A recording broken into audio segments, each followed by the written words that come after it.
Është shumë interesant sepse është edhe më i madhi në historinë e Shqipërisë, madje ndoshta më i madhi në gjithë rajonin, se unë mund të them që kaq shumë nuk është lobuar dhe nuk vazhdon të lobohet nga qeveria e Kosovës për njohjet e Kosovës. Është kontrata më e majme në histori. Në histori. Historinë shqiptare.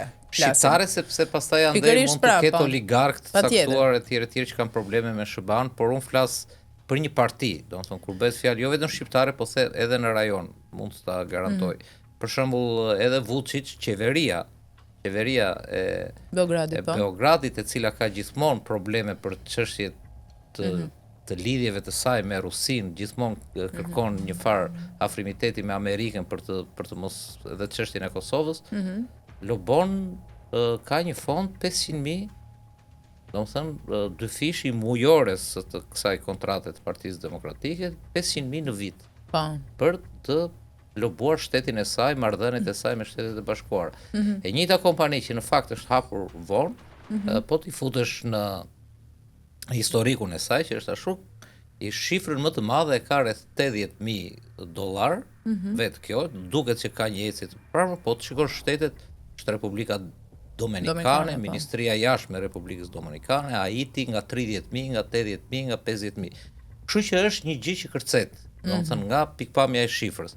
Nga pikpamja e vetë kontratës, tani këtu ka shumë hije dyshimi, por kemi dy anë. Kemi anën formale të kontratës, e cila është e lishme, sepse derisa nuk besoj se do bëjmë budalliqe Partia Demokratike, kur ne kemi precedent në Shqipëri, domethënë kemi historinë e $150.000 të takimit të Edi Ramës, Bilalin e famshëm që u fut dhe në burg.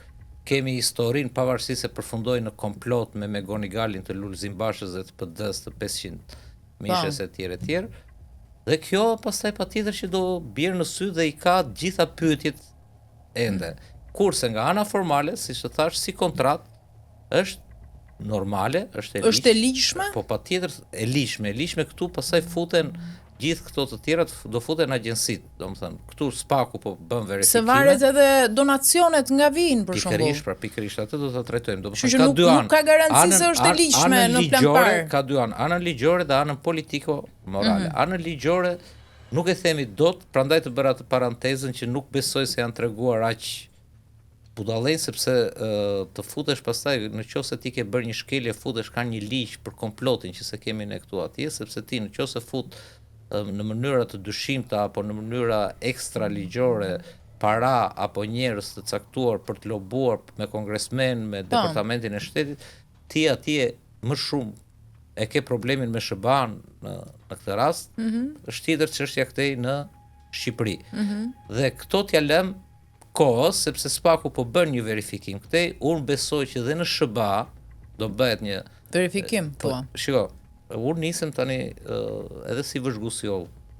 Mediat e mëdha që kur erdhi Lacivita në Tiranë, disa nga mediat më të mëdha amerikane kanë trajtuar ardhjen, sepse ishte emër i cili patjetër që do të rriqte vëmendjen e mediave. Po, një lajm i bujshëm, po. Amerikane, sepse e uli stekën nga drejtuesi fushatës që doli fituese, si brand kompania e tij, domethënë e Trumpit, një nga themi të vërtetën, erdhi në një vend të vogël për të lobuar një kryetar partie apo një parti me probleme me drejtsinë, me SBA-n e tjerë, një çështje që o do ketë një shumë të madhe të kripur nga mbrapa, po prapë besoj se e kalon atë 18-19 milionë që pagoi Trumpi për Lacivitasin. Jo, pa ajo është shifre të çmendur për Shqipërinë dhe për një parti në Shqipëri. Tu duhet të ishte edhe më të çmendur, sepse është akoma më e pamundur të këtu them është e çmendur për këtu. Po, domethënë, por gjithsesi nuk i dim arsyet. Por unë di të them që media të mëdha e trajtuan dhe dua të dal prapë tek 6 milionëshi. New York Times, Politico, media me shumë reputacion, e paanshme, domethënë në kuptimin. Është folur për një kontratë mundshme $1.2 milion. E beson ti këtë? Nuk losim me kontratën sepse rolin afikton Posti para 10 ditësh një super investigim. Është media më e madhe në botë online. Me mbi 300 milion abonent. një super investigim dhe të cilin e lidh dhe domethënë me shtabin, me Lacivitën, e lidh me një personazh shumë interesant në Amerikë dhe shumë kontrovers, Paul Manafortin, i cili u shfaq me Berishën dhe Lacivita në Itali, në turin e Italisë. Manaforti ka bërë burg, Manaforti është hetuar dhe ka bërë burgun për lidhje me rusët, ka qenë njëkohësisht lobist ose bashkëpunëtor dhe për biznese me Deripaskën e famshëm. Mashtrime financiare për disa faktikisht vepra penale. Ka qenë në gjyq me Deripaskën sepse nuk i kthente 19 milion, gjëra të tilla. Domethënë, jam i bindur që dhe kjo kontratë Deripaska, oligarku rus, Oleg Deripaska, që sqarojmë kush është. Që ishte dy çështje kishte me Gonigali. Çështjen e Shqipërisë kur u dënuan. Jo, unë kam qartë, po që sqarojmë për kë po flasim. Dhe mediat i dhanë shumë rëndësi media ndërkombëtare, sepse bëhet fjalë gjithmonë për rreth të Trumpit, pavarësisht sa është Trumpi brenda, domethënë, që luhet me emrin e presidentit të Shteteve të Bashkuara të Amerikës. Kështu që në këtë kuptim jam i bindur, pavarësisht se nuk e kanë si ne që ne shkrepim shkrimet. Ulemi në orën 9 dhe në orën 9:10 minuta i kemi nxjerr. Sepse komunikohet me njerëzit, për shkak të shkrimi i afekton postit nuk kishte pranuar Lacivita të fliste as Manafortit, e disa të tjera kishte deklaruar që nuk jam në emër të SBA-s apo të presidentit Trump, jam si biznesmen. Atë që tha dhe te Fevziu, po e tha pas këtyre mediave, sepse atje mediat e mëdha kanë stafe, kanë profesionistë edhe të mbajnë në një vëzhgim të jashtëzakonshëm dhe këta janë shumë të kujdesshëm. Kështu që në këtë kuptim unë jam gati i bindur, po edhe me ndonjë koleg të huaj, që kjo çështje do filloj të zhbirilohet. Dhe këtu pastaj dal tek ajo që the ti që ishte shumë interesante, që ditën e dieshme, që ndoshta të jap edhe si lajm, ditën pasi në darkë, pasi doli u publikua kontrata, dolën dhe thanë patriotët është tmerruar, dhe vetë ditën e dieshme para dite, për të së vërtetës, në Kutshov, Sali Berisha tha që Edi Rama është tmerruar sepse avokati Trumpit, e kupton, është brenda kësaj kështu, ish avokati në fakt.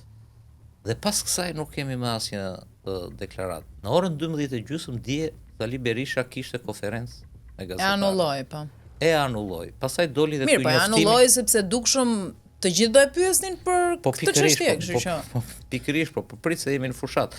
E anulloi Sali Berisha që në fakt ndryshe nga Edi Rama, që unë nuk e mbaj mend ti, po ndoshta më ndihmon me kujtesën, po unë vetë që jam 24 orë non stop me lajmet, nuk e mbaj mend herën e fundit që Edi Rama ka dalë para gazetarëve.